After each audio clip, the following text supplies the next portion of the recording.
Naging tahimik ang pagbabalik ni Carl Tamayo sa KBL, mga idol.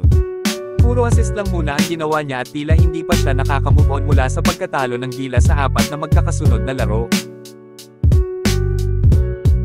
Samantalang si Justin Gotang, hype na hype sa kanyang team na Samsung Thunders, ay nagpakita ng mahusay na laro. Nakuha niya ang isang steal at gumawa ng isang monster dunk na nagpagising sa mga kakampi niya para habulin ang kalamangan ng LG.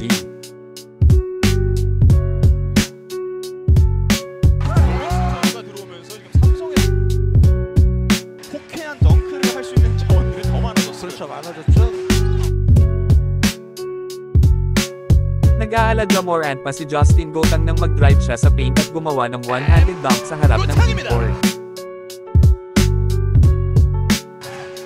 호쾌한 덩크를 계속해서 보여주고 있습니다. 네, 그렇어요. Mabuti na lang at maganda ang nilalaro ng mga kakampi ni Carl, kaya tambak ang Samsung Thunders at nahirapan silang makahabol. 허인영, 석시영, 깨끗합니다. Sa third quarter, nagparamdam na si Carl Tamayo. 저거는 지금 최민 선수의 수비 미스보다도 지금 커버. At pagpasok ng fourth quarter, nakakuha pa ng easy 2 points si Gotang.